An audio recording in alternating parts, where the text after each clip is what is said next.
I don't think it's any secret that Raid has a bit of a fetish for punishing their player base and just seeing how far they can push them and still get some money from them. But we have a What's Next in Raid video that just released that actually looks like it's going to be a turn of events, and it's going to be a new beginning for the game that might actually save it from a lot of the players saying that they were going to leave. So we're going to be reacting to this video and seeing some of the great new features that are coming to the game. The return of this legendary series has long been overdue, and we're thrilled to present a new episode at last. Welcome to What's Next in Raid. Graphics and visuals always look fantastic in these videos, by the way. They do a very, very good job on that front. We've got a new expansion to Champion gear that'll add a whole new layer of customization, live arena reworks with the introduction of seasons, and some much requested quality of life updates. We're talking background multi-battles, super raids for the campaign, and instant Hydra battles. And finally, a new challenge awaits all players, but we won't spoil it just yet. Watch this video to find out what it is. Now, let's get down to business. The first big feature we're showing off today is Relics. These powerful new resources give you an insane amount of new customization options to suit how you play Raid. They can increase your champion's stats and provide abilities, new benefits that are similar to passive skills. For instance, a Relic may grant a champion an emergency heal whenever their HP drops below 50%. It might enhance the efficiency of their turn meter manipulation skills. Or I don't know about you guys, but the one thing that I think Raid was extremely lacking in is gear and gear options, right? We don't have enough gear sets in the game, and we don't have enough different stats to prioritize in the game. I'm so happy they added another set of gear, essentially, that we can farm. This does look pretty cool, though, so let's go ahead and see what else I have to say about it. Or it could enable a champion to place new and unique buffs. Sounds exciting, right? There's more, though. Each relic comes with a specific number of sockets, which you can put gemstones into. Gemstones offer further improvements to relics, adding passive abilities into the mix. There's a ton here. This is a very cool looking system. They're basically taking like a gem socketing system from something like, say, for example, Diablo or something like that, and kind of just implementing it into Raid. And as you can see from some of the effects that they show on the characters, on the champions, there's going to be some pretty decent stuff to it, right? At the end of the day, what is this going to be, though? This is essentially going to be another way to divide the people who spend and the people who don't, right? Because this gear, wherever you get it, I believe they mentioned that it's coming from the new clan boss, you're going to be rewarded for getting higher damages, and you're going to get higher damages with more insane team compositions and more insane gear. So this is essentially just another step of power creep to presumably harder content in the future, right? So I assume that they're introducing this content now because they have plans for, you know, even harder content down the line. You're going to be going against stuff like this inside Live Arena, for example, right, which is going to further that divide between the haves and the have-nots, essentially. Overall, though, I think this is a good addition to the game, and I definitely think it's something that is going to be fun to mess around with, certainly, to be able to customize our champions a little bit more, and then just kind of suiting them towards whatever we need from, say, for example, support champion, right? So getting some extra heals and stuff like that is always quite nice. Abilities into the mix. There's a ton here, from mitigating incoming damage to a chance at hitting twice with the default skill when attacking enemies under crowd control debuffs, and so much more. Abilities from relics and passive abilities from gemstones will work together, so you can mix and match them to create bespoke champion combinations that suit your playstyle. We want relics to open the door for awesome new team combinations that can take on Telleria's toughest challenges. So now you know why you're going to want relics. Here's some finer details about how they work. Both relics and gemstones come in different rarities you're already familiar with: rare, epic, legendary, and mythical. However, gemstones will come in different shapes: circular, triangular, square, diamond, or pentagonal. A gemstone will only fit into a socket that is the same shape. You can't force a circular gemstone into a square socket. Relics are a little bit more complex in that they have a rank and level that can be upgraded to make the relic more powerful. But Raid, bro, how do we get them? Great question. The Forge will be your main source of relics with crafting material. I misspoke. I said that the new clan boss is the way they're going to get this, but it's going to be essentially the Forge, but these particular materials here seem to be coming from the clan boss, right? So we're going to get, a certain amount of turns or whatnot to do damage to it, and then presumably you're going to get, materials available in Live Arena, the clan shop, and other areas of the game. And they're also available in a few other areas, areas that a lot of players aren't too happy with, right? Which is something of note. So Live Arena, I know a lot of people said they were just going to flat out quit the game now that Live Arena is essentially mandatory content. Siege, a lot of people are, excuse me, a little bit upset over. I will say though, having more rewards in Siege is just fantastic. Siege doesn't really offer a whole lot currently, apart like from some gear here and there and then champion fragments for a champion that's going to be like massively power crept by the time most people actually get her, and she's incredibly niche anyways, right? So having just more rewards in there and making it more relevant is nice, and it's going to help to bring overall clan participation up, I would say, which is always a good thing, right? Like it's always a plus when people are wanting to play the game more. So for me at least, that's certainly how it's going to affect it. Each crafting material for relics belongs to a specific group and can be used to craft specific relics. Crafting relics will be different from crafting other gear though. We wanted to keep up the customization, so we're allowing you to mix and match the crafting materials you use to craft relics. Mixing materials will affect the type and rarity of the relic you'll receive, and there's no limit to the rarity and type of materials you can combine. I think that this is incredible, having the ability to kind of target certain rarities or exclude certain rarities is just very nice, right? Because it's always insanely annoying when you are farming, say for example, stage 10 of Fire Knight Heart, excuse me, and you're getting 5-star rare gear. That's just not fun for anybody, right? There's not a single player in the world who's going to be farming Fire Knight Stage Hard 10 and saying, ooh, a piece of 5-star rare gear. Let me keep that, level it up to 16, and then use it on my very end game champions that all probably have like 6-star legendary gear to even farm this content. Good game, right? So being able to say, hey, we don't want epics, we don't want rares, just legendaries and mythicals, that is fantastic in my opinion. Let's see what else they have. Relics. Keep an eye out for a dedicated guide coming soon where we'll go into more detail about crafting relics. Moving on, we're making some tweaks to Live Arena, starting with the introduction of Seasons, a rework of the gold tiers to give players a different type of challenge. Before you get to gold tier though... So, they don't really mention what these seasons are going to be, they just say that there's Live Arena seasons coming.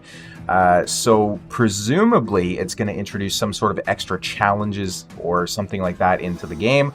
It would be very disappointing if it's essentially just a rating reset.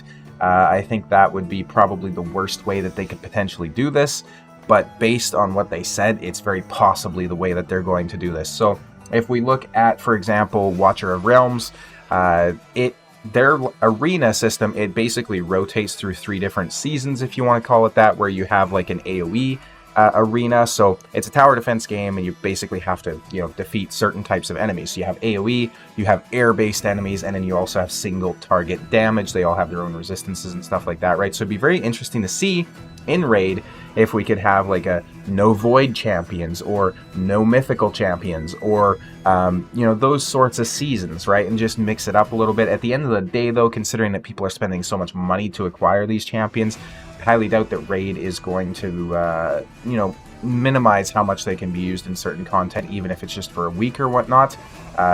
So I think it is mostly just going to be a ranking reset or something like that, especially if it's like a points reset though, and you have to face the players that were at the top, and it's basically just resetting every so often. That would be kind of annoying to say the least. And I mean, hey, who knows, it might be something like Platinum Arena, right, where there's a push at the end and you're trying to get all these good rewards and stuff. So I am excited to see what they do with it, though it has to be done incredibly specifically for players to enjoy it, right? So that's the one thing to keep in mind with this. We're increasing the amount of points you gain per victory in Silver Tier and decreasing the inactivity penalty to just 1 point per day. Once you hit Gold Tier though, that's it. You're in the big leagues and can't drop out again. As for the changes, Live Arena Gold Tier is becoming a seasonal league. There'll still be regular rewards like 2 new variable gear sets and materials to craft relics. Details are thin on the ground right now. Now, what's interesting about this, and a lot of people didn't catch this, but they said that there's 2 new variable gear sets, which is quite interesting. So they mentioned that variable, which is important because the current gear sets that you get from the live arena are not variable. They're just 2-piece sets. So having a potential 9-piece set for this is going to be pretty interesting. It would also imply that we're going to be able to farm accessories from live arena, which is going to be pretty cool. So overall, I've said it many times, but just giving more rewards into content, especially content that people don't necessarily feel the best about, is a big plus, right? So just getting better rewards for your time invested in that content is a good thing, and it helps players do the content, because the reason people aren't interested in a lot of these PvP modes is because, well, first of all, you're going to get stomped by somebody who's swiped their credit card 1,000 times, and then additionally, there's not really too much of a reason to do it right now, right? So the rewards just aren't that good. There's a lot of RNG and stuff, but if we can start getting accessories, worst case scenario, that's going to be a good silver source as well, right? To supplement some of the other silver streams that you have in the game. So it's definitely going to be a nice addition if they do that. But you can expect a more detailed update highlights video in the future when we're ready to release this feature. Next up, we're talking about quality of life updates, and we're prioritizing feedback from the community to deliver a few things that should help you save time in Raid. The first feature we're working on is background multi-battles. I seen Hellhades' reaction to this, and he just started clapping at this point, which was exactly the right reaction. And notice how they had him specifically call out, "We're listening to player feedback on this." So they're very aware that players aren't too happy with where the game's at right now, and they're like, "Oh, we got to give them some sort of a little, a bit of a treat here just to keep them interested in the game, right? While they roll out the rest of these terrible updates, it's going to upset them." But anyways, for now, the updates are looking good. Being able to do battles in the background is absolutely fantastic. You're going to be able to do your daily keys. He covers all this, but you're going to do your daily keys inside Doom Tower, for example, while you can still upgrade gear and just do everything else in the game. Now, Watcher of Realms, what they do is they allow you to do background fights, but then you can also do other fights at the same time. So, for example, if you have a dungeon run going in the background, you can still participate in arena. I think it'd be very cool to be able to do like a live arena battle, for example, while your Doom Tower keys are being farmed. I don't know if that's how it's going to work, but it'd be very interesting to see how they implement this. With so much to do in Raid, we're giving you the option to run your multi-battles in the background while Raid is open. You'll be freed up to sort your artifacts, test out new gear combinations on your champions, and handle other account logistics. Off the back of that, now specifically, like I mentioned, they don't say that you're going to be able to do other battles at the time. They just essentially say that you're going to be able to manage your account. So I do hope they make it so you can do other battles and you can farm live arena while everything else is running. That would be super nice, but time will tell, I suppose. We're also working on enabling super raids in the campaign. Imagine running Nightmare Stage 12-3 in the background with super raids enabled while getting your artifacts ready for your newly upgraded champions. Sweet, sweet synergy. Finally, we're working hard to bring instant battles to the Hydra. There's not much to say yet, but keep an eye on the news. We'll share something as soon as we can. And that's not all. We've also... Instant Hydra battles is going to be interesting.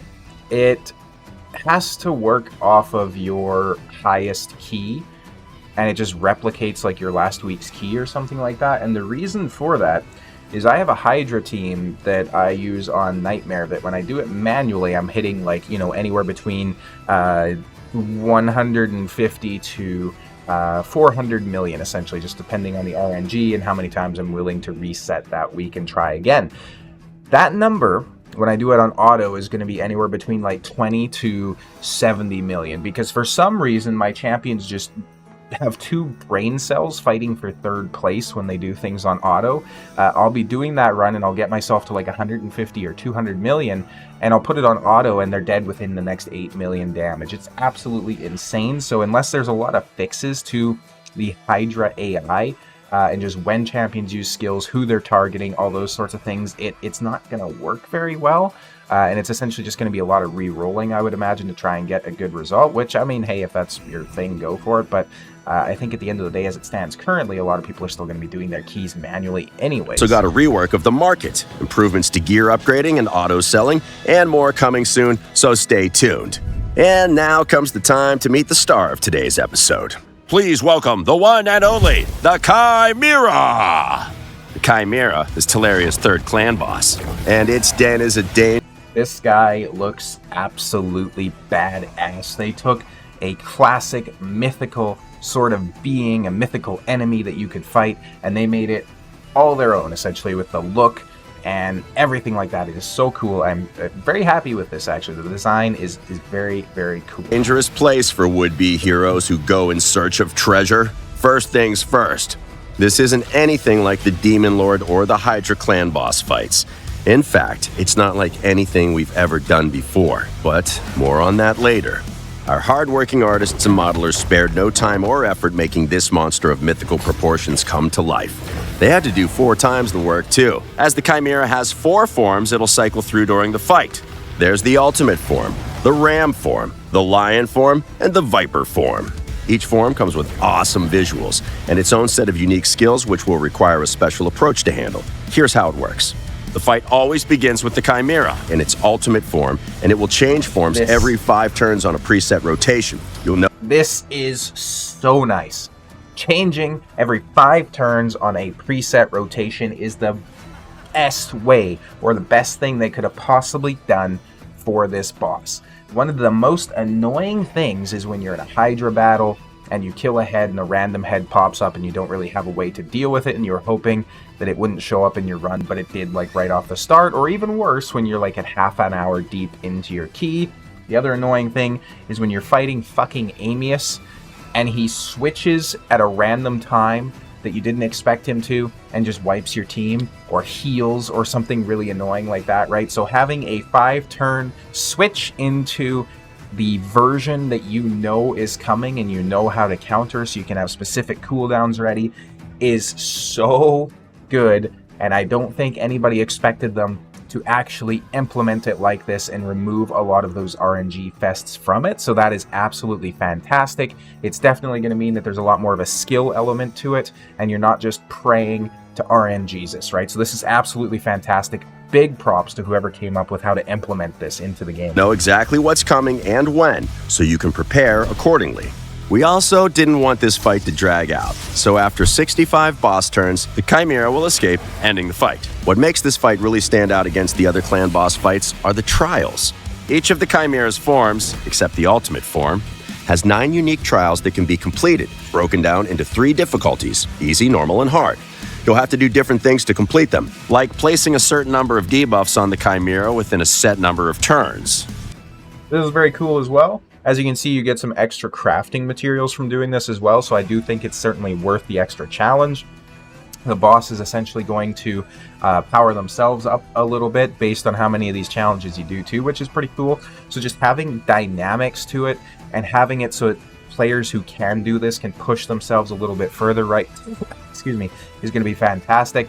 What would be very cool, and I'm assuming they've done this, but is to have these challenges rotate essentially, you know, weekly or monthly, or however often this clan boss resets, so that you have a fresh new set of challenges each time. Don't make it, you know, something stupid that requires like 1 of 5 champions in the entire game, but just keep it a little bit more interesting, right? Something like we see inside the city of Centranos. I think that'd be very cool, just to keep it, you know, fresh. Or dealing a set amount of damage using only poison and HP burn debuffs. There's 27 trials in total, and progress will not carry over between battles. You'll need to complete them in each fight. Beware though, the more trials you complete, the stronger the Chimera's ultimate form becomes. It'll start ignoring damage reducing buffs and your champion's defenses, so be careful. If you can complete the trials and fend off the ultimate form's enhanced attacks, you'll net yourself some awesome extra rewards. You'll get special crafting materials that are needed to make high rarity relics from the Chimera group, as well as gemstones. So interestingly, this turned into a 26-minute fight for the full 65 turns, and they also have 2 keys. So I wonder if this is going to be like a weekly thing, like Hydra. I do think it will be, because they mention in here at some point that there's going to be a Chimera Clash, which is interesting. So I assume it's going to reset weekly, maybe kind of in the middle of the week, as versus Hydra, or, you know, offset from Hydra essentially. The other thing that's quite cool about this is it does look like it's going to be fairly accessible, right? So of course they could have crazy gear, but the champions they're showing off are, you know, former fusion, free champion, and, you know, a champion that has been added to the game for some time that doesn't really do anything special, that I'm sure that we could easily replace. So And this team lasted the full time, right? This team scored decently, it looks like. They got, like 80 million damage or something crazy like that, and they got decent rewards, it looks like, 26 minutes. It looks like it's being implemented well, which is surprising. And I mean, it might change once people start to play test it, but this is a good sign. A lot of times when I do these What's Next, they'll show, Hydra with mythical champions or something like that, right? So it's nice to see something a little bit more down to earth. Materials that are needed to make high rarity relics from the Chimera group, as well as gemstones and other goodies. That's on top of all the other rewards you'll get just for fighting the Chimera. Same as other clan boss fights, you'll get personal reward chests for dealing enough damage to the Chimera, which will be doubled if your clan gets it to 0 HP. We're also introducing the Chimera Clash to this new clan boss, which will work the same as the Hydra Clash. Oh, New mythical champion coming as well. and there's also fragments for a brand new mythical champion up for grabs. As always, keep your eyes peeled for a dedicated video guide coming where we'll go into greater detail about the mechanics of this monstrous new challenge. Now, it wouldn't be a proper What's Next in Raid video if we didn't show off some of the incredible looking champions our artists have been working on. The holiday season is coming, and we're bringing Sir Nicholas's companion, Lady Noelle, into the fold. Don't get on her bad side, though. That kindly grandmother exterior only holds true if you've been nice all year.